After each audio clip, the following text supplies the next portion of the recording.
ওই যে ছেলে, চল চল। কথাটা শুনে উপরের দিকে তাকালাম, দেখি ইশিতা ম্যাডাম।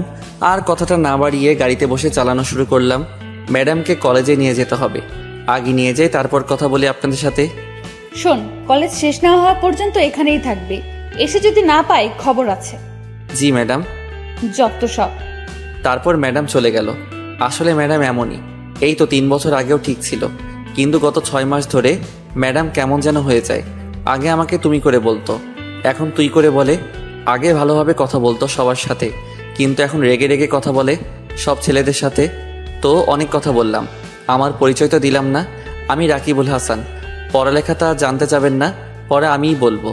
আর ইনি হলেন ইশিতা ম্যাডাম, পুরা নাম ইশিতা নূর মায়াবতী, সবাই ইশিতা বলে ডাকে, তাই আপনারাও তাই শুনবেন। সংসদ সদস্য মির্জা মোজাম্মেলের মেয়ে, একমাত্র মেয়ে।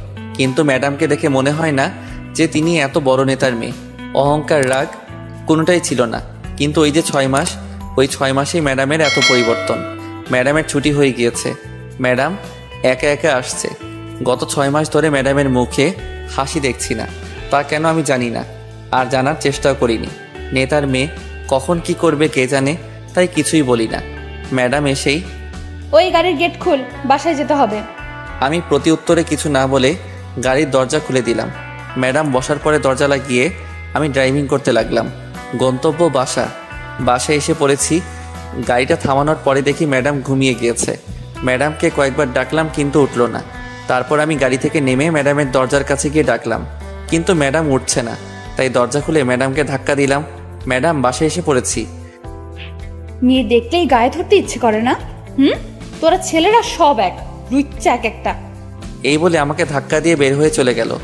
আমি শুধু অবাক হয়ে তাকিয়ে রইলাম। কি করলাম আমি? আমাকে শুধু শুধু মারলো। ম্যাডামই তো উঠতেছিল না, তাই তো ম্যাডামকে ডাকলাম, আর ম্যাডাম আমাকে মেরে দিল। আজ আমি গরিব বলে আমাকে মারলো। আমি আর কিছু ভাবলাম না। গাড়িটা ঠিক জায়গায় রেখে আমি গেলাম চাচার কাছে। আর চাচাকে বুঝলেন না তো? চাচা মানে মির্জা মোজাম্মেল। সবাই তাকে বাঘের মতো ভয় পায়, কিন্তু কেন পায় তা জানি না। চাচা কত কিউট আর সুন্দর মানুষ, তাকে ভয় পাওয়া অসম্ভব। তিনি তো আমাকে রাস্তা থেকে তুলে নিয়ে এসে এখানে আশ্রয় দিল, আর আমাকে অগাধ বিশ্বাস করে বলে আমাকে তার বাসায় থাকতে বলেছে। ঘরে তার মেয়েও আছে, কিন্তু তবুও তিনি আমাকে থাকতে দিয়েছেন। আমাকে তার সাথে তার টেবিলে বসে খেতে দেন। শুধু আমি না, বাড়ির সব চাকর না, অন্যান্যরাও। আসলেই মানুষটা অনেক ভালো। এইসব কথা ভাবতে ভাবতেই চাচার ঘরে চলে আসলাম। চাচার ঘরে নক করতে চাচা বলল ভিতরে যেতে। আমি ভিতরে ঢুকলাম। তারপর, আসসালামু আলাইকুম চাচা। ওয়ালাইকুম সালাম। তো কেমন আছিস? সারাদিন দেখলাম না যে। ম্যাডামকে নিয়ে ওনার কলেজে গিয়েছিলাম। তোকে না বলেছি ঈশিতাকে নাম ধরে ডাকতে? না মানে? চুপ থাক, ওকে নাম ধরে ডাকবি, ভুলে যাস না তুইও আমার ছেলে, আর ওর থেকে তোর যোগ্যতা বেশি। উঠে দাঁড়িয়ে আমার কাঁধে হাত রেখে বলল। আমার চোখ থেকে এক ফোঁটা পানি পড়ল। শক্ত করে চাচাকে জড়িয়ে ধরে কেঁদে দিলাম। চাচা আমার পিঠে থাপ্পড় দিয়ে বলল, আরে বেটা, কাঁদিস কেন? তুমি খুব ভালো চাচা, খুব ভালো। বাবা মা যদি বেঁচে থাকতো। পুরনো কথা ভুলে যা, নতুনকে সাথে নিয়ে শুরু কর। জি চাচা। আচ্ছা যা। রাত 11টায় ছাদে গেলাম। আজ ছাদে উঠতেই আমি অবাক, কারণ ছাদে একটা ছায়ামূর্তি। এত রাতে তো কেউ ছাদে আসে না। কে তাহলে এটা? আমি ছায়ামূর্তির পিছনে গিয়ে দাঁড়ালাম। আমি বললাম, কে আপনি? আমার কণ্ঠস্বর শুনে ছায়ামূর্তিটা ধরফর করে উঠল। সাথে যে চোখটা মুছে নিল তা আমার নজর এড়ায়নি। ছায়ামূর্তি আমার দিকে ঘুরতেই আমি অবাক, কারণ এটা ঈশিতা ম্যাডাম। থুক্কু ঈশিতা আমাকে দেখে বলল, তুই এখানে কেন? না মানে এমনি। এমনি হলেই আসতে হবে নাকি? যা তাড়াতাড়ি নিচে চলে যা। জি। তারপর নিচে চলে আসলাম। কিন্তু ঈশিতা কাঁদতেছিল কেন? কারণটা কি?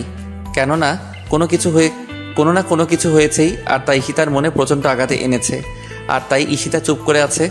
না, আমাকে জানতেই হবে ঘাবড়াটা কোথায়। এইসব ভাবতে ভাবতেই আমার ঘরে চলে এলাম। তারপর আর কিছু না ভেবে ঘুমোতে গেলাম। সকালে আবার এক জায়গায় যেতে হবে। সেটা সকালেই বলি কেমন? সকাল 9টা। এই আলসের বাচ্চা, সকাল কয়টা বাজে বের হবি না? জি যাব। চল তাহলে। জি চলুন। তারপর আমি গাড়ি নিয়ে বের হয়ে গেলাম। কোথায় যাবেন তা আমাকে বলতে হলো না, কারণ ম্যাডাম তার প্রতি ছুটির দিন যান সেই জায়গায়। আসলে সেই জায়গাটা হলো একটা বাড়িতে। আমি জানি না কেন, তবে আসেন। আর যখন বের হন তখন চুল ঠিক থাকে না। আর তখন ম্যাডামের চেহারা দেখলে মনে হয় সে খুব ক্লান্ত, খুব কষ্ট করে এসেছে। চলে আসলাম। ম্যাডাম বের হয়ে চলে গেলেন। আমি বাহিরে বসে আবার সেই ভাবনায় ভাবতে লাগলাম, ম্যাডাম কেন আসেন এই জায়গায়? 5 মাস ধরে নিয়মিত আসছেন। ভাবছেন কিভাবে বললাম? আসলে আমি হিসেব করে রাখছি দিনগুলো। 3 ঘন্টা পর দেখলাম ম্যাডাম বের হলেন, আজও সেই একই ভঙ্গিতে, কিন্তু আজ যেন একটু বেশি ক্লান্ত। আজ একেবারে হাঁটতে পারছে না। আমি বুঝতে পারছি না কিছু। ম্যাডাম গাড়িতে এসে সোজা বসলেন, তারপর বললেন, তাড়াতাড়ি বাসায় চল, খুব খারাপ লাগছে। জি। আমি আর কথা না বলে গাড়ি চালাতে শুরু করলাম। গাড়ি চালাচ্ছি, লুকিং গ্লাসে ম্যাডামের দিকে তাকিয়ে দেখি ম্যাডাম ঘুমিয়ে পড়েছে। ম্যাডামের চেহারায় ক্লান্তি, ভয়, ঘৃণা সব এক হয়েছে। কিন্তু কেন? সেই কেনয়ের উত্তর এখন না খুঁজে গাড়ি চালানোতে মনোযোগ দিলাম। বাসায় এসে পড়েছি, ম্যাডামকে ডাকলাম, কিন্তু ম্যাডাম উঠছে না। কিন্তু গায়ে হাত দিলে তো থাপ্পড় খেতে হবে। দূর, যা হবার তা হবে, আগে ডেকে নেই। ম্যাডাম, ও ম্যাডাম, উঠুন, বাসায় চলে এসেছি তো। ম্যাডাম নড়ে উঠল, তারপর হালকা হালকাভাবে চোখটা খুলল। আমার দেখে মনে হচ্ছিল চোখ দুটো খুলতেও খুব কষ্ট হচ্ছিল। অনেক কষ্টে বলল, আমাকে কোলে করে নিয়ে আমাকে একটু আমার ঘরে দিয়ে, আজ আমার শরীর খারাপ লাগছে, প্লিজ। আমি কোলে নিলাম ম্যাডামকে, তারপর ম্যাডামকে নিয়ে উপরে উঠছি। সবাই হয়তো অবাক হচ্ছে, আমার কি। তারপর দেখি চাচা আমাকে দেখে দৌড়ে আসলো, তারপর বলল, কি হয়েছে রাকিব, ওর এই অবস্থা কেন? কিছু না চাচা, মাথা ঘুরে পড়ে গিয়েছিল। তারপর বাসার সামনে নিয়ে আসার পরে আমাকে বলল যে কোলে করে নিয়ে যেতে, তাই। বুঝেছি, আমি ডাক্তারকে আসতে বলছি, তুই ওর কাছে থাক। আচ্ছা। তারপর ম্যাডামকে তার ঘরে নিয়ে শুইয়ে দিলাম। মুখটা কত কিউট লাগছে, কিন্তু কষ্টের ছাপ বোঝা যাচ্ছে। আমি কিছু বুঝতেছি না। মহিলা ডাক্তার আসলো, তারপর ম্যাডামকে দেখলো। ম্যাডামকে দেখার সময় ডাক্তারের চোখগুলো এমন হয়ে গিয়েছিল যেন কি না কি দেখছে। তারপর চাচাকে বলল, ভাই, আমার সাথে তাড়াতাড়ি বাইরে আসুন। জি চলুন। তারপর চাচা আর ডাক্তার চলে গেল। কিছুক্ষণ পরে চাচা এলো, বেশ গুরুগম্ভীর চেহারা নিয়ে। আমার কাছে এসেই বলল, রাকিব বাবা আমার, সত্যি করে বল না, তোর ম্যাডাম কোথায় গিয়েছিল? তারপর চাচাকে সব বললাম, তবে শুধু আজকেরটাই। তারপর চাচা বলল, জানিস ডাক্তার কি বলেছে? কি? তারপর চাচা বলল। তা শুনে আমার মাথা ঘুরে গেল। আমি অবাক হয়ে তাকিয়ে রইলাম ম্যাডামের দিকে। তারপর চাচা আমার হাত ধরে বলল, ওর এই সব কথা যদি মিডিয়ার কাছে যায় তাহলে তো সর্বনাশ হয়ে যাবে। এমনি বিরোধী দলগুলো ক্যাসাল করতেছে, আবার যদি এই খবর পায় তো মিডিয়া পুরাই গরম করে ফেলবে। আমি একটু ভাবতে লাগলাম। তারপর চাচাকে বললাম, আমি আছি তো চাচা, টেনশন নেই, ভরসা রাখুন আমার উপর। তোর আশাতেই আছি, আমার মেয়েটাকে সুস্থ করে তোল। আল্লাহের উপর ভরসা রাখুন। তুই ঈশিতার কাছে যা, আমার কাজ আছে, আমি আসি। আচ্ছা চাচা। এই বলে চাচা চলে গেল। আর আমি ম্যাডামের ঘরে এলাম। ম্যাডাম এখনো ঘুমাচ্ছে। ম্যাডামের কথা ভাবতে লাগলাম, যা করেছে নিজের ইচ্ছায়, কিন্তু তাই বলে এই অবস্থা হবে কেন? তার মানে কিছু সমস্যা আছে, জানতেই হবে সমস্যাগুলো। 10 দিন পর ম্যাডাম আজ সুস্থ, সম্পূর্ণ সুস্থ। আমারও কাজ শেষ। এই 10 দিন একটু কষ্ট হয়েছে, তবে ওইটা ব্যাপার না। ম্যাডামের জন্য এইটুকু করাই যেতে পারে। চাচা তো আর আমার জন্য কম করেনি। আমি আমার ঘরে শুয়ে আছি, এমন সময় ম্যাডামের আগমন। রাকিব। জি ম্যাডাম বলুন। ধন্যবাদ। কেন? আমার সুস্থ করে তোলার জন্য। না না ম্যাডাম, ধন্যবাদ দেওয়ার কিছু নেই, এটা তো আমার দায়িত্ব। আর ম্যাডাম একটা কথা বলি। বল। আগে বলেন থাপ্পড় দিবেন না? মারবো না, বল। আপনার এই অবস্থা কে বা কারা করলো? আমার এই প্রশ্নটা ম্যাডাম আশা করেছিল মনে হয়, কারণ ম্যাডাম আমার প্রশ্নটা শুনে অবাক হয়নি ঠিকই, কিন্তু ম্যাডামের মুখটা শুকনো হয়ে গেল। তারপর ম্যাডাম বলল, তার আগে বল, আমার একটা ভালো বন্ধু হবা? করুণার দৃষ্টিতে বলল ম্যাডাম। জি ম্যাডাম। ম্যাডাম নয়, ঈশিতা, আমরা বন্ধু না? আচ্ছা বাবা, ঈশিতাই। এখন বলো। তাহলে শোনো। ম্যাডাম বলতে শুরু করলো, অনার্স প্রথম বর্ষ, কলেজে নতুন। আমার বাবার পরিচয়টা গোপন করে আমি গিয়েছিলাম কলেজটাতে। আমি চাইনি যে আমার বাবার পরিচয়ে সব জায়গায় সুবিধা পেতে, তাই গোপন করা। 6 মাস পর আমার অনেক বন্ধু হয়। সুন্দরী ছিলাম বলে ছেলেরা প্রপোজ করত, কিন্তু রিজেক্ট করতাম। এর মধ্যে লক্ষ্য করলাম একটা ছেলে আমার দিকে ট্যাপ ট্যাপ করে তাকিয়ে থাকে। আমি তাকালেই মুখটা ঘুরিয়ে নেয়। আমিও অনেক মজা পেতাম বোকা ছেলেটার এই কাণ্ড দেখে। এইভাবেই অনার্স 2য় বর্ষে উঠলাম। ছেলেটাকে আমিও ভালোবেসে ফেললাম, কিন্তু ছেলেটা আমাকে কিছুই করে না। প্রতিদিন একটু সেজে যেতাম, কারণ আমি মনে করতাম আজও প্রপোজ করবে, কিন্তু ও করতো না। তবে একদিন হুট করে প্রপোজ করে ফেলে। আমিও অবাক হয়ে যাই। আমিও রাজি ছিলাম বলে প্রপোজটা অ্যাকসেপ্ট করে নিই। শেয়ারিং, কেয়ারিং, ঘুরোঘুরি, আড্ডা সব মিলিয়ে ভালোই ছিলাম। ওর বন্ধুরা যখন ভাবি বলে ডাকতো তখন খুব লজ্জা লাগতো। তারপর এখন থেকে 8 মাস আগে একদিন রাতে আমাকে বলে, ঈশিতা, আমি আর থাকতে পারছি না। সবাই সবার জিএফের সাথে কত কিছু করে, চুমু খায়, আরও কত কি, আর তুমি কিছুই করতে দাও না। দেখো সালমান, বিয়ের আগে এগুলো ঠিক না। আমি জানি না, হয় তুমি আমার সাথে রুমডেট করবা, না হলে তোমার রাস্তা তুমি মাপতে পারো। সেই দিন ও ফোনটা কেটে দেয়। ও ফোন কেটে দেওয়ার পর আমি অনেক কান্না করি, অনেক, খুব ভালোবাসতাম ওকে। আমাদের রিলেশনের কথা সবাই জানতো। আমি ফ্রেন্ডদের ওর কথা বলি, ওরা কিছু বলে না, আর ও আর ফোন দেয় না, আর আমিও না। এইভাবে 1 মাস কেটে যায়। একদিন আমার বান্ধবীরা বাসায় আড্ডার আয়োজন করে। আমি আড্ডার জন্য পাগল ছিলাম, তাই চলে যাই ওদের বাসায়। ওদের বাসায় সেই দিন কেউ ছিল না, শুধু আমার বান্ধবীরা 2 জন ছিল। আড্ডার ফাঁকে ফাঁকে চা, কফি, রান্না সবই চলছিল। আমি রান্না পারতাম বলে ওরা আমাকে রান্না করতে দেয়। আমি রান্না শেষ করে ফ্রেশ হয়ে এসে দেখি ওরা খাবার প্লেটে বেড়ে ফেলেছে। আমার জন্যও বেড়েছিল। আমি খাবারটা খাওয়ার কিছুক্ষণ পরে আমার মাথাটা ঘুরতে লাগলো। তারপর আর কিছু মনে ছিল না। যখন চোখ খুললাম তখন দেখি সাকিব আমার মুখের উপর তাকিয়ে আছে। আমি ভয় পেয়ে তাকাতেই বলে, আজ কই যাবি? সাকিব, কিছু করো না প্লিজ, আমাকে যেতে দাও প্লিজ।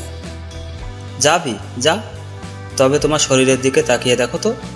আমি তখন আমার শরীরের দিকে তাকিয়ে দেখি আমার শরীরে কোনো কাপড় নেই। আর ওর দিকে তাকাতেই ও পৈশাচিক হাসিতে হাসতে লাগলো। এমন সময় আমার পেছন থেকে শব্দ আসলো। আমি তাকাতেই দেখি সাকিবের আরো কিছু বন্ধু, ওরাও আমার দিকে তাকিয়ে আছে। জানো, আমার না মরে যেতে ইচ্ছে হচ্ছিল। ও আমাকে তখন বলল যে, এতক্ষণ আমার সাথে করেছিস, আর ওরা ভিডিও করেছে, আর এখন যদি ওদের সাথে না করিস তাহলে এই ভিডিওটা বুঝতেই তো পারছিস। তারপর থেকে আজ 6 মাস ধরে এই ভিডিও এর ভয় দেখিয়ে ওর কত বন্ধুদের যে নিয়ে এসেছে তার হিসাব নেই। কলেজে যখন যাই ওর বন্ধুরা আমাকে খুব খারাপ খারাপ কথা বলে, গালি দেয়। আমার না সহ্য হয় না, কিছু বলি না ভিডিওর কারণে। আর কাল ওরা অনেকেই ছিল, আর তারপর এই অবস্থা। রাকিব, আমি মুক্তি চাই, প্লিজ আমাকে মুক্ত করো, আমি আর পারছি না। আমি আর বলতে পারলো না, আমাকে শক্ত করে জড়িয়ে ধরে কাঁদতে লাগলো। আর আমি কি বলবো তার উত্তর খুঁজতেছিলাম। যে ভালোবাসে একটা মেয়েকে সে কিভাবে এই কাজ করতে পারে, এমন নোংরা কাজ, ইনসাল্ট করে জোর করে রুম ডেট করা, এটাই কি প্রকৃত ভালোবাসা? না, এটা বিকৃত ভালোবাসা। নিজের শারীরিক শান্তির জন্য এটা শুধুমাত্র, তাছাড়া আর কিছুই না। ধিক্কার জানাই তাদের।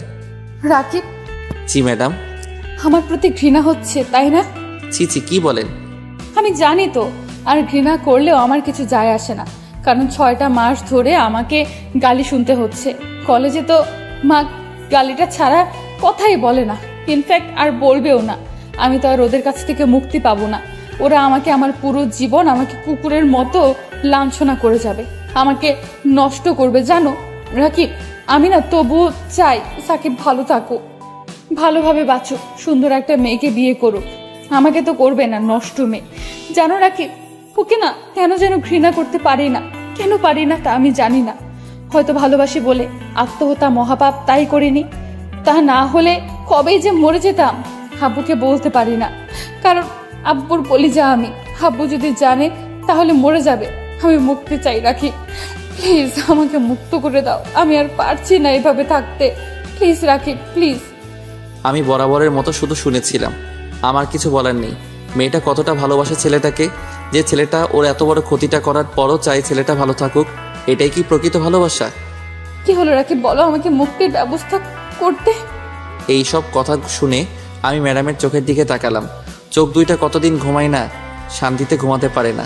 কত রাগী চোখগুলো যেন আহত, ব্যথিত, যন্ত্রণার অসহ্যকর গ্লানি বই নিয়ে যেতে পারছে না।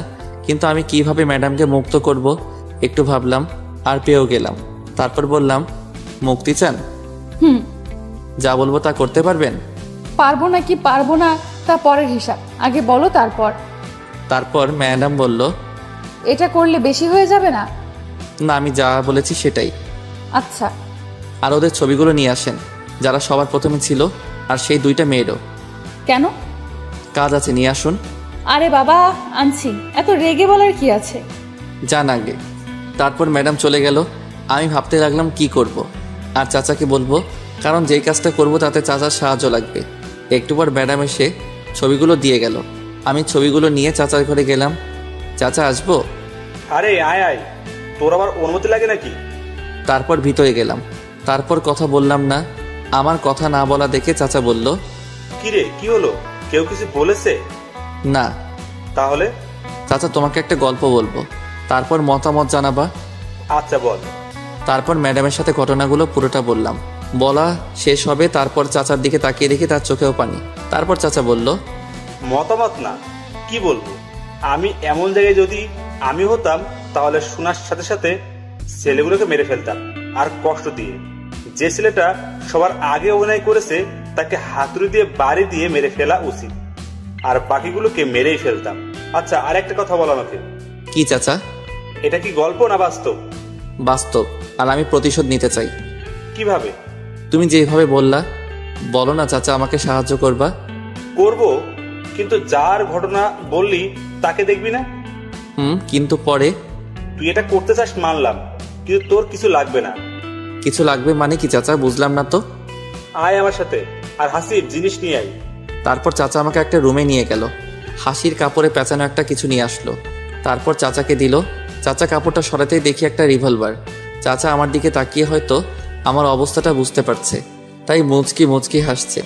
তারপর আমার কাছে এসে বলল, নে এটা নে। কি হবে এটা দিয়ে?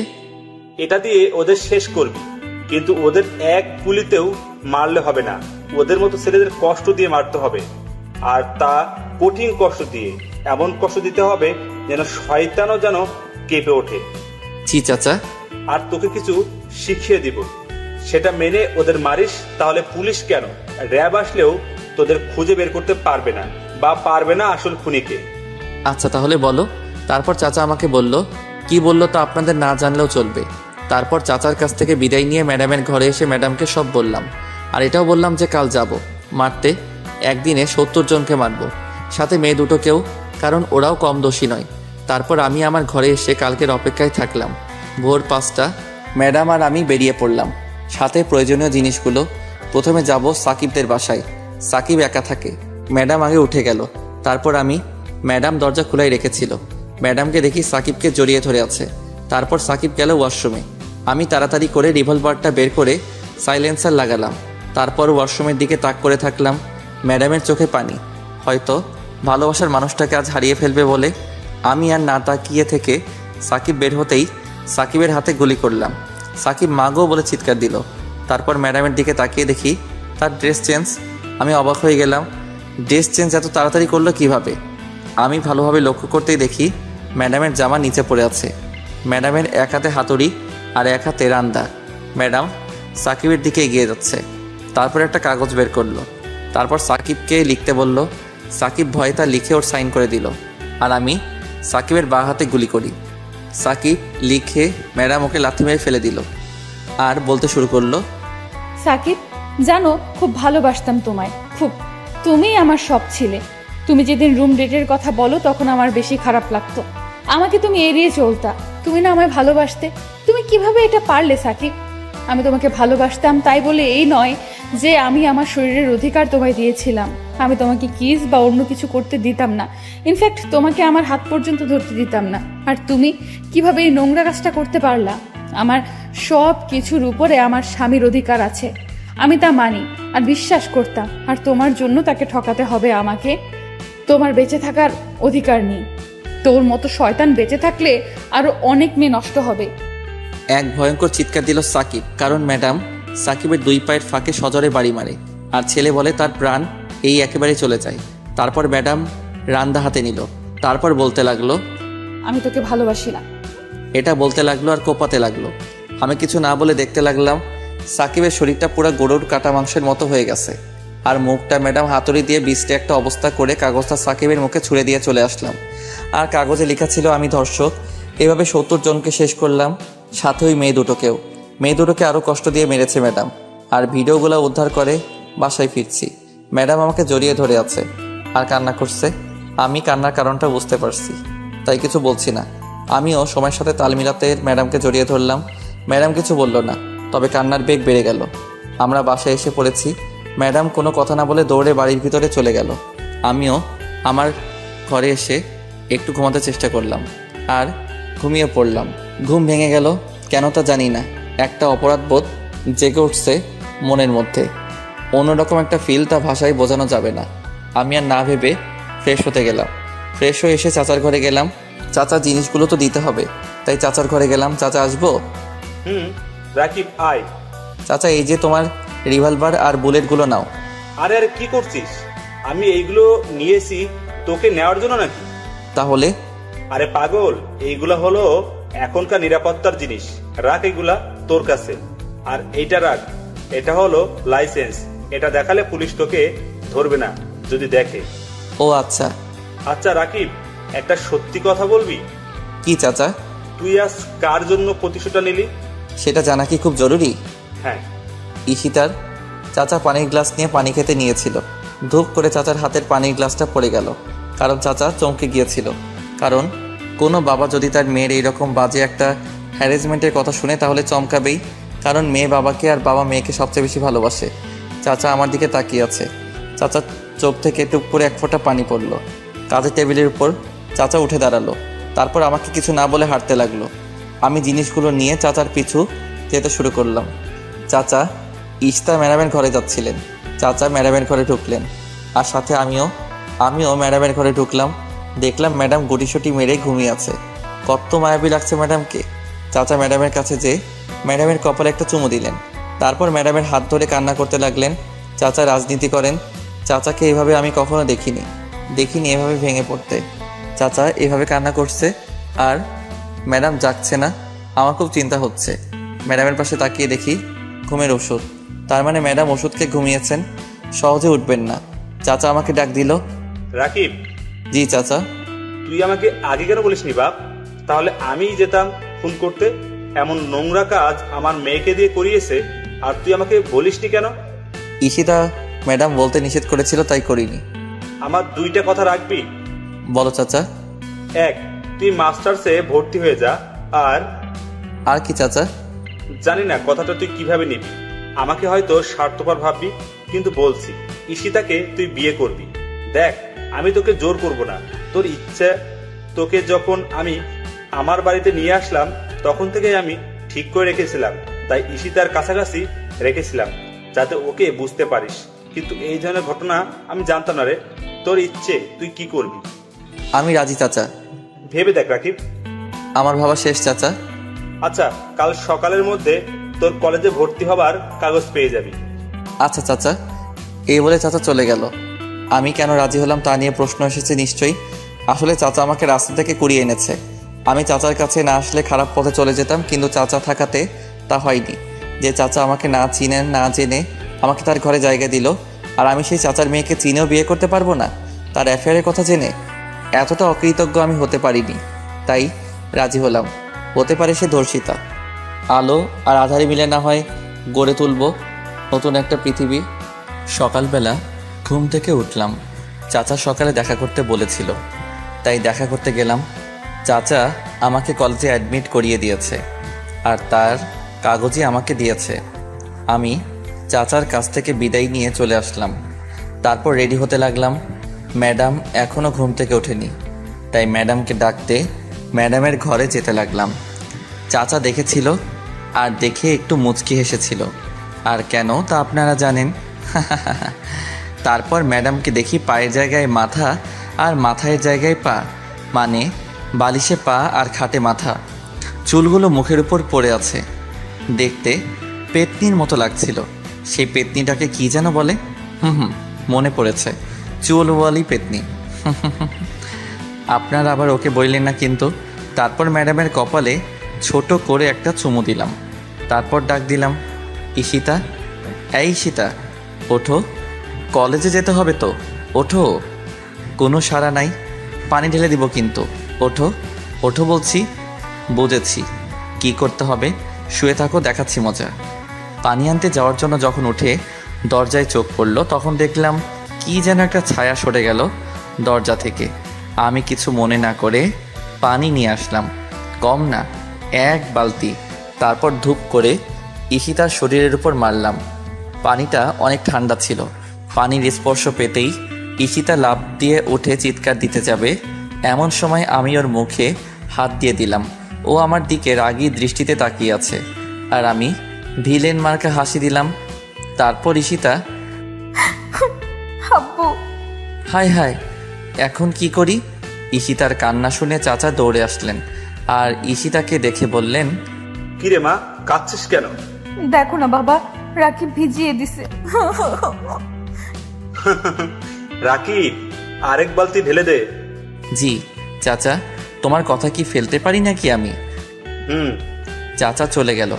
ঈশিতার দিকে তাকিয়ে দেখে আমার দিকে রাগী দৃষ্টিতে তাকিয়ে আছে, আর আমি ভিলেনের মতো হাসছি আর ঈশিতার দিকে এগিয়ে যাচ্ছি।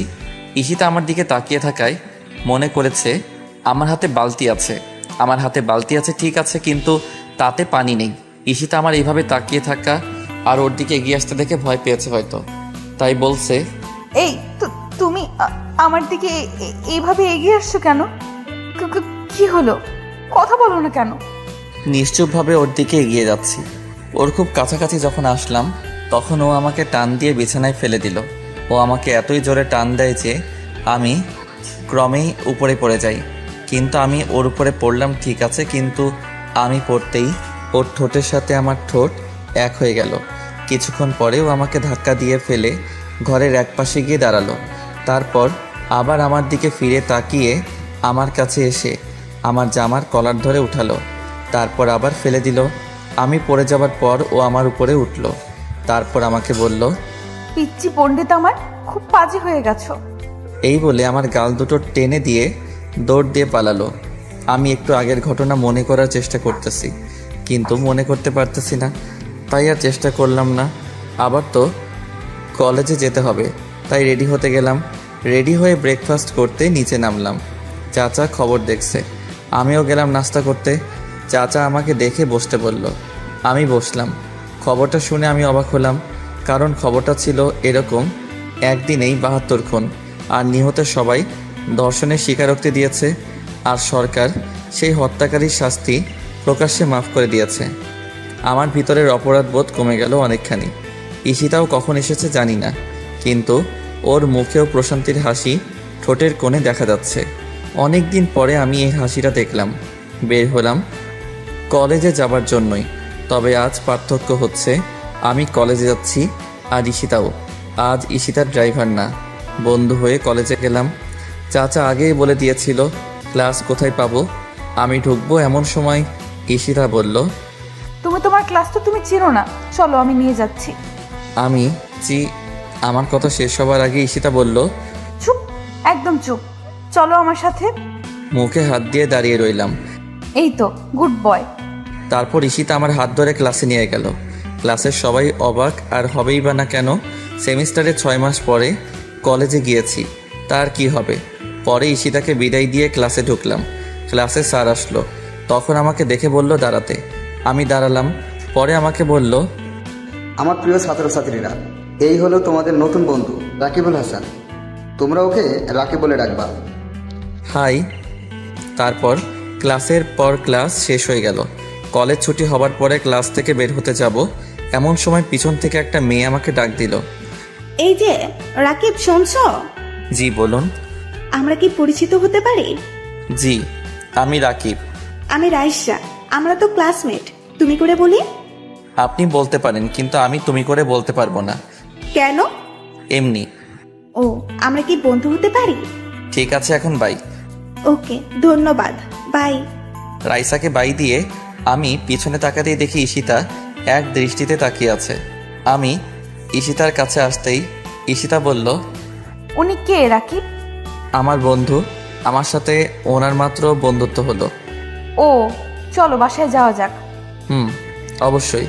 তারপর ঈশিতা আর আমি বাসায় চলে আসলাম। বাসায় এসে খেয়ে একটু ঘুমালাম। তারপর ঘুম থেকে উঠে গল্প লিখতে শুরু করলাম। গল্প লিখে পোস্ট করে ঘর থেকে বের হলাম ঈশিতার ঘরে যাবার জন্য। ঈশিতার ঘরে যেয়ে নক করলাম। ঈশিতা ভিতর থেকেই বলল, আসো রাকিব।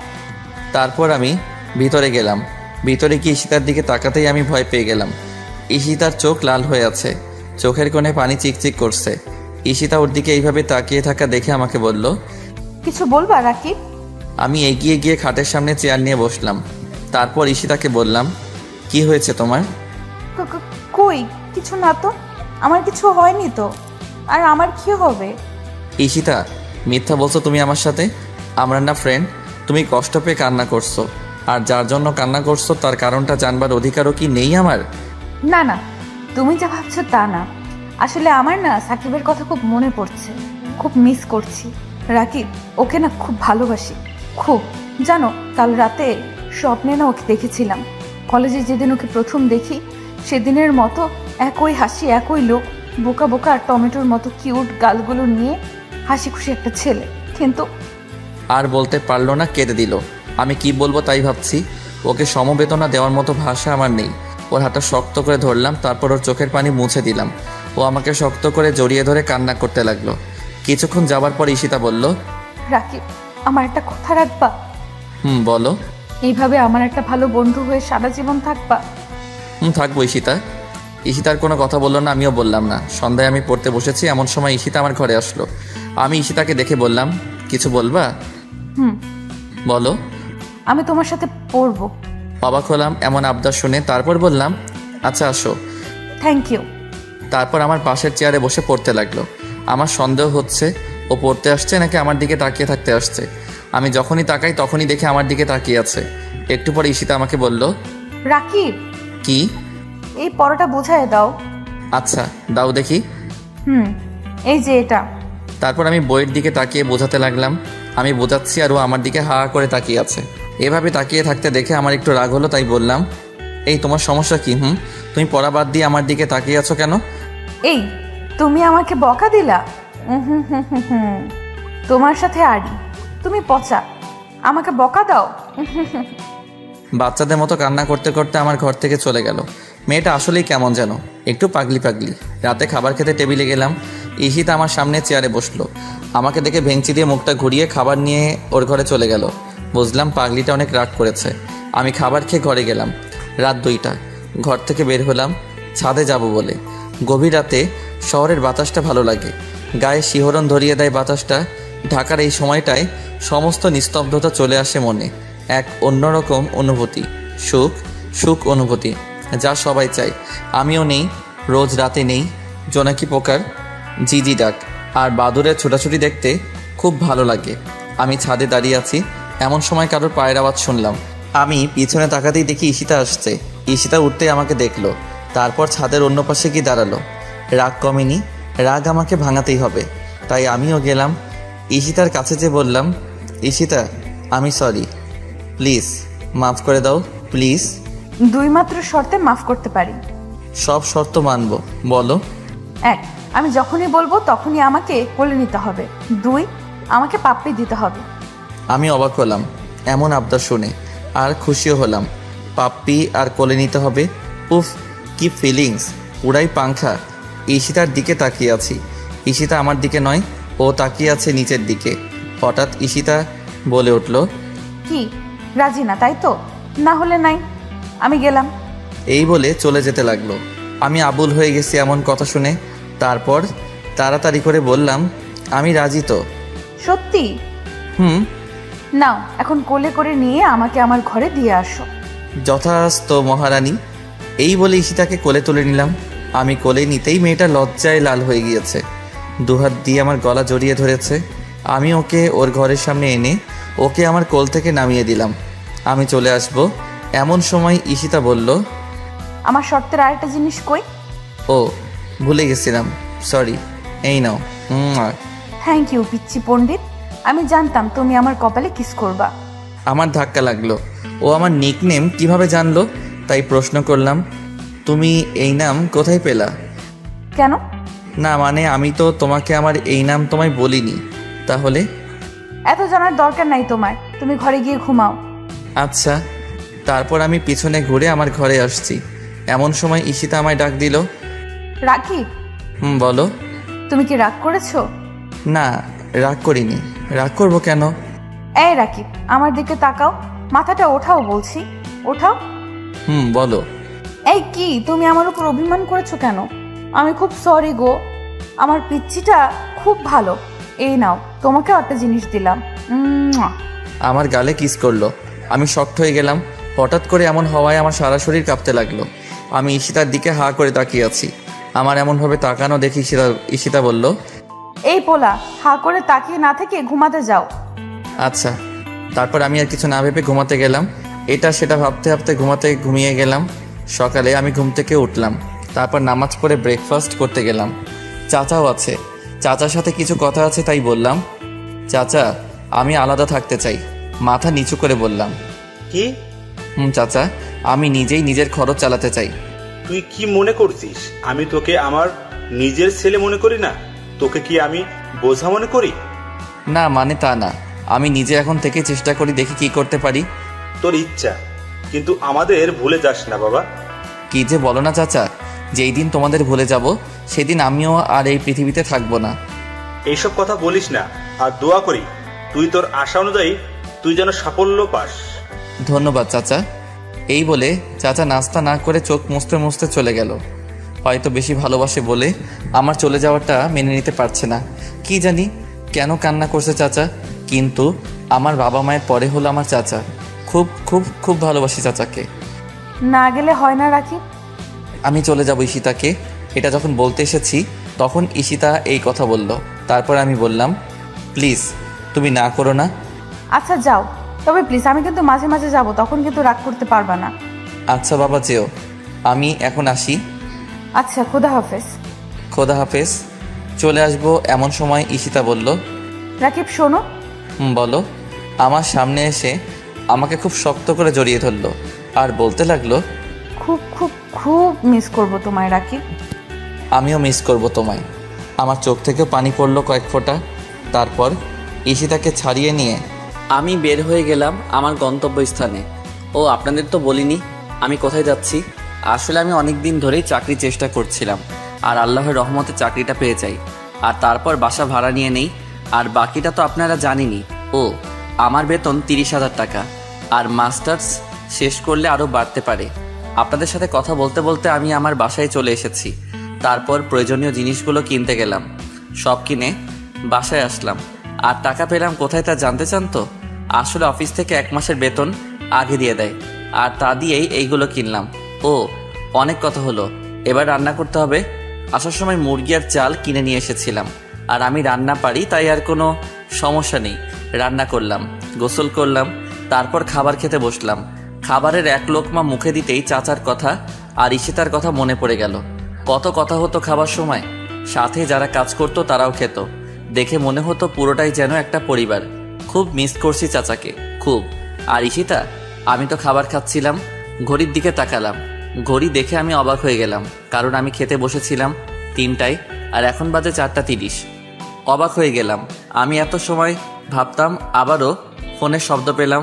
ফোনের স্ক্রিনে তাকিয়ে দেখি ঈশিতার ফোন, তাই তাড়াতাড়ি করে ফোনটা ধরলাম। ফোন ধরতে ঈশিতা বলল, এই কুত্তা, বিড়াল, ছাগল, হারামি, পচা ছেলে, তোরে কতগুলো ফোন দিছি, তুই ধরস নাই কেন? জানিস কত চিন্তা হয়েছে আমার? না মানে। চুপ, একদম চুপ, একটা কথা বলবা না। আগে বলো তুমি খেয়েছো রাকিব? তুমি খেয়েছো? এই তোমার সাথে ফ্রেন্ডশিপ হবার পর থেকে তোমাকে ছাড়া খেয়েছি না। তাহলে? তোমাকে তো এর জন্যই ফোন দিলাম। আচ্ছা আমি খেয়ে তোমাকে ফোন দিচ্ছি। রাকিব, রাকিব শোনো না। বলো। আমাকে পাপ্পি দাও। কি? শর্তের কথা ভুলে গেছো? ও এই নাও। Thank you. এই বলে কেটে দিল। আসলেই পাগলি মেয়ে একটা, কখন যে কি করে। আর পাগলি না হলে কি এরকম আবদার করে?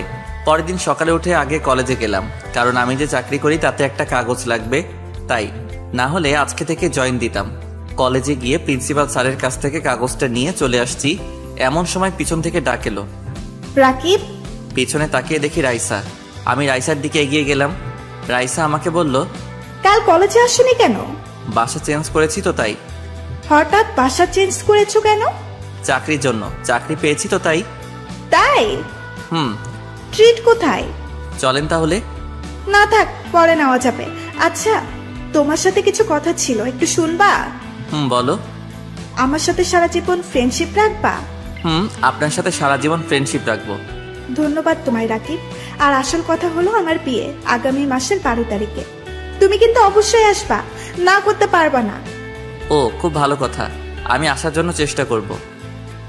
চেষ্টা না, তোমাকে আসতেই হবে, আর সাথে তোমার বউকেও। আমি টাসকে খেলাম রাইসার কথা শুনে। ও আবার জানলো কিভাবে আমার বউ আছে, আর বউ আসলো কোথা থেকে? আমি তো বিয়ে করিনি। তাহলে এত কথা ভাবার চেয়ে রাইসাকে জিজ্ঞাসা করলেই তো হয়। তাই রাইসাকে জিজ্ঞাসা করলাম, আমার বউ মানে হলো ঈশিতার সাথে তোমার বিয়ে ঠিক হয়ে আছে।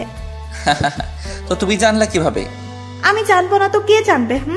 ঈশিতা আমার আপন চাচাতো বোন। আমি এতদিন বিদেশে ছিলাম, এই বছরই আসলাম। তারপর ঈশিতার আব্বু আমাকে বলল তোমার কথা কয়েকদিন আগে বলেছে, আর 70 জনের কি অবস্থা করেছো তা আমি জানি। আর ভালো করেছো, ঈশিতার জায়গায় আমি থাকলে ওদের ভিডিও দিয়ে ওদেরই 12টা বাঁচালাম। আর ঈশিতা মেয়েটা খুব সহজ সরল, ওর মনে এত প্যাচ ছিল না। আমি সব জানতাম। সাকিবের সম্পর্কে ওকে না করেছিলাম রিলেশন করতে, কিন্তু ও হয়তো অনেক ভালোবেসে ফেলেছিল। আর এটাই ওর জীবনের সবচেয়ে বড় ভুল, আর এটাই সারা জীবন বয়ে বেড়াতে হবে ওকে। আমি জানি না কেন তুমি রাজি হয়েছো এই বিয়েতে, কিন্তু যাই করো প্লিজ ঈশিতাকে কষ্ট দিও না। অনেক কষ্ট সহ্য করেছে মেয়েটা, প্লিজ রাকিব কষ্ট দিও না। কেঁদে কেঁদে বলল রাইসা। আমি রাইসার কথাগুলো শুনছিলাম। রাইসা মিথ্যা বলেনি। ঈশিতা মেয়েটা অনেক বোকা, কিন্তু অসম্ভব ভালো। ঈশিতা আমাকে বলল না কেন যে রাইসা ওর বোন? ঈশিতা তো দেখেছিল রাইসা আর আমাকে, তাহলে ও বলল না কেন? আমার ভাবার সময় রাইসা বলল, কি হলো, দাও কথা দাও। দিলাম কথা। ঈশিতাকে আমি কষ্ট দিব না। খুব খুব খুব ধন্যবাদ তোমায়। আর কাল সকালের বাসে আমরা যাব, তুমি আর তোমার বউ একসাথে আসবা। আর কয়টার সময় আসবা তা আমিই বলে দিব। এখন যাই, আল্লাহ হাফেজ। আল্লাহ হাফেজ। দুপুর 3:20 কফি বানিয়ে নিয়ে বারান্দায় আসলাম। ব্যস্ত নগরী, রাস্তাঘাট একটু শান্ত লাগছে। রাস্তায় গাড়ির এত চাপ নেই। গাড়িগুলো ছুটে চলছে আপন গতিতে নির্দিষ্ট গন্তব্যস্থলে। গাড়িগুলোতে হয়তো কারো প্রিয়জন, কারো বাবা অথবা কারো মা। কেউ বা যাচ্ছে কাজে, আবার হয়তো কাজ শেষ করে বাসায় ফিরছে। কিন্তু আর যাই হোক, সবারই নির্দিষ্ট গন্তব্য আছে। কিন্তু আজ আমার মনটা গন্তব্য ছাড়া ঘুরছে। হঠাৎ মোবাইলের আওয়াজে ভাবনার ছেদ পড়ল। কফির মগটা রেখে ফোনটা ওঠাতেই দেখি ঈশিতার ফোন। ওর কথাই ভাবছিলাম। তারপর ফোনটা ধরলাম। হ্যালো ঈশিতা, বলো। কান্নার শব্দ আসছে। হ্যালো ঈশিতা, তুমি কান্না করছো কেন? আমায় মাফ করে দাও রাকিব। আমি অবাক হলাম ঈশিতার কথা শুনে।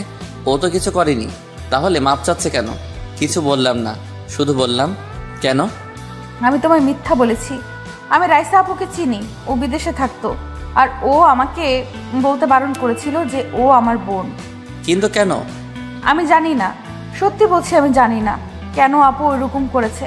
কিন্তু রাকিব, ট্রাস্ট মি, আমি তোমাকে বলতাম, কিন্তু ও আমাকে না করেছিল বলতে বলে, তাই বলতে পারিনি। প্লিজ রাকিব, মাফ করে দাও প্লিজ। আমি মনে মনে একটু হাসলাম। মেয়েটা আসলেই বোকা, নিজেই নিজেকে অপরাধী বানায়। তারপর ওকে বললাম, তুমি আমার সাথে মিথ্যা বলেছ, আমি তোমার সাথে কথা বলবো না। আমি এর উত্তর শুনলাম না। ঈশিতা কাঁদতে থাকলো। আমি চুপ করে আছি, একটু মজা নিব। তারপর হুট করে ফোন কেটে গেল। ফোনটা কাটতেই আমার বুকে কেমন করে যেন ধাক্কা লাগলো। আমি কিছু মনে না করে আমার কাজে মনোযোগী হলাম। পরের দিন আমি রেডি হয়ে রওনা হলাম ঈশিতাদের বাসার উদ্দেশ্যে। ঈশিতাকে নিয়ে তারপর যাব। কিন্তু ঈশিতা কেমন আছে কে জানে, কারণ ও আমার কাছে মাপ চেয়েছিল, কিন্তু আমি করিনি। আর ও আমায় ওর বেস্ট ফ্রেন্ড মনে করে।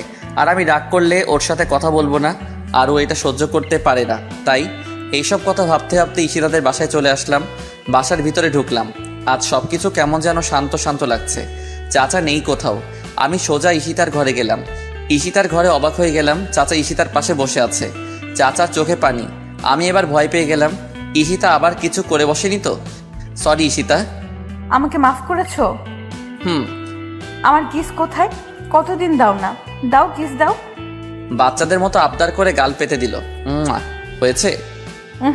না, হয়নি, মাত্র তো একটা। আর কাল যে অপরাধ করেছো তার জন্য আরো দিতে হবে।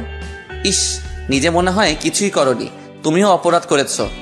ও তাই, তাহলে এই নাও। আমার ঠোঁটে কিস করলো।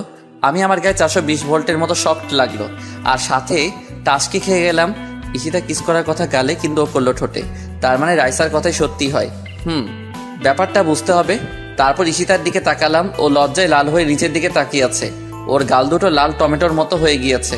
বিনোদন পাচ্ছিলাম আমি। তারপর হঠাৎ, আমি আসতে পারি?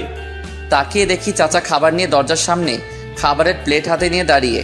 তারপর আমি বললাম, আরে চাচা তুমি, এসো ভিতরে এসো। খাবারটা নে, আর এই টাকাগুলো রাখ। তুই তো মাত্র চাকরি পেলি, হাতে তো আর টাকা নেই। এইগুলো রাখ, আর ফেরত দেওয়ার চেষ্টা করলে মার খাবি। আচ্ছা। আর সাবধানে যাবি। আচ্ছা চাচা। আসি রে মা, ভালো থাকিস। আচ্ছা বাবা, তুমিও ভালো থেকো। আচ্ছা, খোদা হাফেজ। খোদা হাফেজ। তারপর চাচা চলে গেল। চাচা চলে যেতে ঈশিতা বলল, রাকিব, খুব ক্ষুধা লেগেছে তো। হাত ধুয়ে এসো। তুমি হাত খাও। কেন? আরে, আমি কাটা বাছতে পারি না তো, যদি কাটা গলায় ঢুকে যায় তখন। ও, তাও তো ঠিক। যাও, হাত ধুয়ে এসে আমাকে খাইয়ে দাও। তারপর প্লেট রেখে আমি হাত ধুতে গেলাম। হাত ধুয়ে এসে ঈশিতাকে খাইয়ে দিতে লাগলাম। ওই, তোমার কতক্ষণ লাগবে? 50 মিনিট তো হয়ে গেল। আর একটু। ধুর বাবা, এতক্ষণ যে কি করে কে জানে। তারপর অপেক্ষা করতে লাগলাম। পাক্কা 50 মিনিট হয়ে গেল, মহারানীর কোনো খবর নেই। তারপর 10 মিনিট পরে মহারানী বের হলো। ঈশিতাকে দেখে আমি আবার ক্রাশ নামক বাস খেলাম। ঈশিতা একটা কালো শাড়ি পরেছে আর মেকআপ করেনি। তাহলে এত দেরি হলো কেন? তাই একটু জিজ্ঞাসা করলাম, তোমার এত দেরি হলো কেন? দেরি হলো মানে সাজলা না, কিন্তু এত দেরি হলো কেন? আর আমি শাড়ি পরতে পারি না, আর ইউটিউব দেখে পড়তেই তো এত দেরি হলো। ও, চলো তাহলে। চলো। তারপর আমরা বাস স্ট্যান্ডে গেলাম। গিয়ে দেখি রাইসা অপেক্ষা করছে। তারপর আমরা বাসে উঠলাম। আমি আর ঈশিতা, রাইসা আর তার বাবা। ওর বাবা কেন আসলো বুঝলাম না। আমি আর ঈশিতা এক সিটে যাচ্ছি। যেতে যেতে কাল সকাল হয়ে যাবে। আমি বাসে ঘুমিয়ে পড়লাম। ঘুম থেকে উঠতেই আমি অবাক হয়ে গেলাম, কারণ আমি ঈশিতাকে জড়িয়ে ধরে আছি আর ঈশিতা আমাকে। তারপর ঈশিতাকে ছাড়িয়ে নিলাম। ঈশিতাকে ছাড়াতে ঈশিতা জেগে গেল। ঈশিতা আমাকে বলল, পানি খাবো রাকিব, পানি দাও। তারপর ব্যাগ থেকে পানি বের করে ঈশিতাকে দিলাম। ঈশিতা পানি খেয়ে আমাকে আবার জড়িয়ে ধরলো। আমি পানির বোতল রাখতে যাব, এমন সময় ঈশিতা আমাকে টান দিয়ে বসিয়ে বলল, এই দেখ, আবার যদি উঠিস তাহলে মার খাবি কুত্তা, চুপচাপ বসে থাক। আচ্ছা। ঈশিতা রেগে গিয়েছে, তাই আর কিছু বললাম না, বসে পড়লাম। আর ঈশিতাও আমায় জড়িয়ে ধরলো। ঈশিতার শরীর থেকে একটা মিষ্টি আসছে, সেই গন্ধ আমাকে। পরের দিন সকাল 10টায় রাইসার ডাকে ঘুম ভাঙলো। ঘুম থেকে উঠতে রাইসা বলল, আমরা এসে পড়েছি। তাই ঈশিতাকে ঘুম থেকে জাগিয়ে তোলে বাস থেকে নামলাম। তারপর ঈশিতার মুখ ধুয়ে দিয়ে আমার মুখও ধুলাম। পরে রাইসা অটোতে করে ওদের বাসায় নিয়ে এলো। বাসায় ঢুকে সবার সাথে পরিচিত হলাম। তারপর রাইসা আমাকে আর ঈশিতাকে পাশাপাশি আলাদা রুম দেখিয়ে দিল। তারপর ঘরে এসে ফ্রেশ হয়ে নিলাম। পরে একটা ঘুম দিলাম। তারপর হঠাৎ পানির ছিটা আমার মুখে পড়ায় আমার ঘুম ভেঙে গেল। তারপর তাকাতেই আমি অবাক হয়ে গেলাম। ঈশিতা শাড়ি চেঞ্জ করেছে, মিষ্টি রঙের একটা শাড়ি আর হালকা মেকআপ। এক কথায় মিষ্টি মেয়েটাকে মিষ্টি পরীর মতো লাগছিল। আমার এইভাবে তাকিয়ে থাকা দেখে হয়তো ও লজ্জা পাচ্ছিল, তাই আবার আমার মুখে পানি মেরে দৌড়ে পালালো। আমি একটু হাসলাম। মেয়েটা একদিনে কেমন করে চাঞ্চল্য হয়ে গিয়েছে, ভালোই লাগছে। ফ্রেশ হয়ে বাহিরে বের হলাম। কাল গায়ে হলুদ, তাই আজ সব কিছু গোছাবার তোড়জোড় চলছে। আমি আনন্দের সহকারিতা উপভোগ করতে লাগলাম। আস্তে আস্তে বিয়ের দিন এসে পড়ল। রাইসা আর তার বর আবিরের বিয়ে হয়ে গেল। বিয়েতে যখন রাইসা কবুল নামক 3 গোল্ডেন ওয়ার্ডস বলছিল, তখন ওর চোখে পানি দেখেছিলাম। হয়তো চিন্তা করছিল ছেলেটা কেমন, বিয়ের পরে ওর সাথে ম্যাচ করবে কিনা, বা ছেলেটা ভালো হবে কিনা। অবশ্য আমি আমার সোর্স আর মাধ্যমে খবর নিয়েছিলাম ছেলেটা ভালো, শুধু ভালো না, খুব ভালো। সেটা অবশ্য রাইসাকে বলেছিলাম, কিন্তু নিজের তো চিন্তা হয়, তাই হয়তো করছিল। বিয়ে শেষ হয়ে গেল, রাইসাকে নিয়ে চলে গিয়েছে। যাওয়ার সময় রাইসা শুধু এতটুকুই বলেছিল আমাকে, ঈশিতার চোখের এক ফোঁটা পানিও যেন মাটিতে না পড়ে, আর যদি পড়ে তাহলে দেখো কি করি আমি তখন এমন করলাম যে রাইসা কান্নার মাঝেও হেসে দিয়েছিল। এমনকি শুধু রাইসা না, যারা যারা এখানে ছিল তারা আমাদের কথা না শুনলেও আমার মুখ দেখেও হেসে দিয়েছিল। তারপর রাইসা ঈশিতার কানে কানে কি যেন বলল, তারপর চলে গেল। রাইসার বিয়ের একদিন পর আমরাও চলে আসলাম। তারপর থেকে আবার সেই পুরনো রুটিনে চলতে লাগলাম। সপ্তাহে একদিন কলেজে যাবা, ঈশিতার সাথে ঘোরা, রাতে কথা বলা, মেসেজিং করব, শেয়ারিং কেয়ারিং, মজা মাস্তি আড্ডা, এইভাবে চলে গেল 2 বছর। 2 বছর পর আজ অফিসে যাওয়ার জন্য বের হব, এমন সময় ফোন বেজে উঠল। ফোনটা তুলে দেখি চাচার ফোন। তারপর ফোনটা ধরলাম। আসসালামু আলাইকুম চাচা। ওয়ালাইকুম। তো 2 বছর তো হয়ে গেল, কি ভুলে গেলি নাকি? না চাচা, ভুলি নাই, মনে আছে। হারামজাদা, চাচা না বাবা বলবি, বাবা। আচ্ছা, বাবা বাবা বাবা। আজ রাতে বিয়ে বড় করে করব না, বাসায় কাজে ডেকে বিয়ে পড়াবো আর এতিমখানার মসজিদে মিলাদ করিয়ে দিব। চাচা, এটা ভালোই হবে। আবার চাচা? না টুকু বাবা। আল্লাহ হাফেজ। আল্লাহ হাফেজ। ফোনটা কেটে দিলাম। চাচার প্রতি সম্মান আমার আবার বেড়ে গেল, কারণ চাচা লোক খাওয়ানোর মতো অযথা টাকা নষ্ট করার চেয়ে এতিমখানে দিচ্ছে। স্যালিউট চাচা। বিয়েটা হয়ে গেল। ঈশিতাকে নিয়ে আমার বাসায় আসলাম। আর ভাবছেন ঈশিতা আগে থেকে জানতো? আসলে তা না। ঈশিতাকে চাচা তুক্কু বাবা বলেছিল আজকেই। আমি জানি ঈশিতা আমায় ভালোবাসে, তাই না করবে না, কিন্তু ঈশিতাকে বাবা অনেক কষ্টে রাজি করিয়েছিল। ঈশিতা যখন রাজি হচ্ছিল না তখন বাবা নাকি বলেছিল যে 2 বছর আগে থেকেই ঠিক করা। তখন নাকি ঈশিতা রাগী গলায় বলেছিল আমি রাজি। আর রাকিবের খবর আছে, বাবা আমাকে এই নিয়ে সাবধান করেছিল। ঈশিতার কিছু বান্ধবী এসেছিল ঈশিতার সাথে। তারা ঈশিতার সাথে কথা বলা শেষ করে যাবার সময় আমাকে বলল, বিড়ালকে আপনার মারতে হবে না, আজকে বিড়ালে আপনাকে মেরে দিবে। এই বলে ওরা হাসতে হাসতে চলে গেল। আমি ওদের এই কথার মানে ভালোভাবেই বুঝতে পেরেছি। তারপর আমি আমার বাসর ঘর আজ আমার জন্য জমের ঘর বললেও ক্ষতি নেই। ঈশিতা যেইভাবে ফায়ার হয়ে আছে তাতে করে ফায়ার সার্ভিস এসেও ওর আগুন নিভাতে পারবে কিনা সন্দেহ আছে। তারপর ঢুকলাম। ঢুকতেই আমি অবাক, এ কি বউ কই? আমার পাশে তাকাতেই দেখি ঈশিতা আর্জেন্টিনার জার্সি আর ট্রাউজার পরেছে, আর ট্রাউজারটাও হাঁটু পর্যন্ত। ওকে এই অবস্থায় দেখে আমার নিজেরও লজ্জা লাগছিল। আমাকে দেখেনি, আর যখন আমাকে দেখলো তখন বলল, ওই কি হইছে, এমন ভাবে তাকিয়েছিস কেন? বাবু হইছে থুক্কু, কিছু না। বাবু কোথায়? এখনো হইলই না আবার বাবু। আর তোর কপালটা আজ ভালো যে আর্জেন্টিনার খেলা আছে, না হলে তোর খবর ছিল। যাই হোক, এখন লক্ষ্মী ছেলের মতো আইসক্রিম এনে দে, খাবো আর খেলা দেখবো। রাত 1টা বাজে, আইসক্রিম কোথায় বাবা? কি রাত 1টা? খেলা তো শেষ। আব্বু খেলা শেষ, আমাকে আগে বললো না কেন? আমার মনে ছিল না তো, সরি। তুমি ইচ্ছা করে বলনি। সত্যি বলছি, আমিও তো আর্জেন্টিনা সাপোর্টার। আর কাল তো রিপিট দিবেই, তখন না হয় দেখে নিব। তুমি চুপ থাকো, একটা কথাও বলবা না। আমার ক্ষুধা লেগেছে, বিরিয়ানি আন আর আইসক্রিম আনো। বিরিয়ানির সাথে আইসক্রিম? যাও। আচ্ছা। আইসক্রিম তো ফ্রিজে অনেক আছে, আর আসার সময় বিরিয়ানির প্যাকেটও এনেছি, বেঁচে গেলাম। তারপর আইসক্রিম আর বিরিয়ানির প্যাকেট নিয়ে ঘরে গেলাম। ঘরে যে একটু শব্দ করতে ঈশিতা ভয়ে চিৎকার দিয়ে উঠলো। তারপর আমাকে দেখে বলল, তো তুমি এত তাড়াতাড়ি কিভাবে আসলা? নিচে যাব কেন, বাসায় তো সব ছিল। তা আগে আনবা না? আরো কত ক্ষুধা লেগেছে, সারাদিন রাগে কিছুই খাইনি। আমি আর কথা না বলে বাড়িয়ে দিলাম খাবারগুলো। ঈশিতা টপাটপ খেতে শুরু করলো। আমি যে তাকিয়ে তাকিয়ে হাসছি তার কোনো খেয়াল নেই। হঠাৎ খাওয়া থামিয়ে আমার দিকে তাকালো। আমি সাথে সাথে হাসি বন্ধ করে দিলাম, না হলে খবর আছে।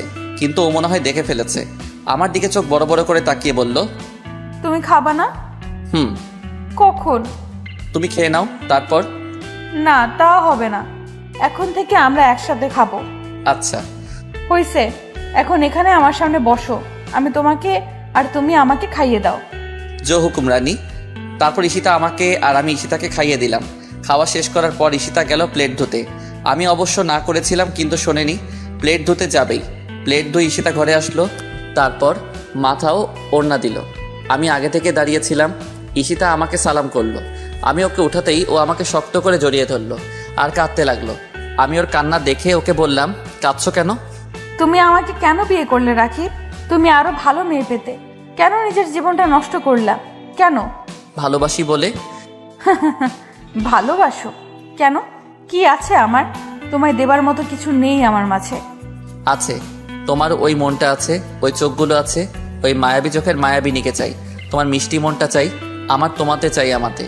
আমার রাজ্যের রানীর জায়গাটা খালি তো, তুমি এসে পূর্ণ করো সেই জায়গা। তোমায় ছাড়া যে সেখানকার অধিকার আর কারো নেই সীতা।